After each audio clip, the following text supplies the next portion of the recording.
Hello mga kamads, kamusta kayo lahat dyan? Sana ay na-enjoy ninyo ang inyong holiday. Ngayon nga pala ay magluluto tayo ng dinuguan. May mga times talaga kasi na sobrang namimiss natin ang ating mga panlasang Pinoy famous foods. Kaya gumagawa tayo ng paraan para maibsan ito. Kaya naman bumili kami ni Uncle ng sahog para sa ating dinuguan. Nagbalat na nga pala ako dito ng chayote dahil masarap talaga pag merong chayote. Gaya ng aming nakagisnan. Kung ako din yung magluluto ng dinuguan, binoboil ko muna with mixed laurel leaf and suka ang ating mga laman loob ng baboy. Nag-grind na din ako ng mga spices gaya ng luya, bawang at sibuyas para mas kumapit talaga sa maliliit na hiwa or slices ng ating dinuguan. At dahil prepared na nga ang ating mga ingredients, let's cook na this.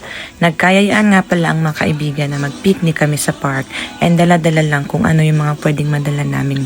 Naisip ko rin na masarap din magdinuguan kaya eto nagluto na nga ako habang si Uncle naman ay nag-i-enjoy na mag-video sa akin. Isa talaga to sa mga paborito kong Pinoy foods. Isa talaga ang dinuguan sa pinaglihian ko sa aking anak na si Shusho.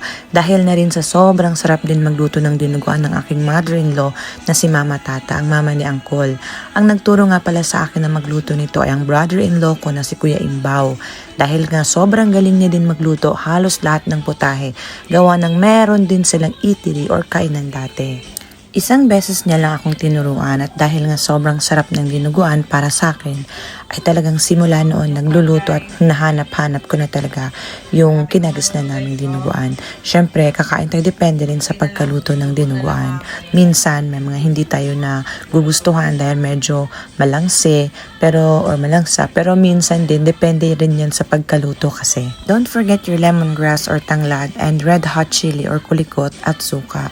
Dahil yan ang key ingredients na mawawala ang langsi. And feeling ko naman ay talagang nasasarapan naman talaga ako sa luto ko. Kaya let's go tikman natin.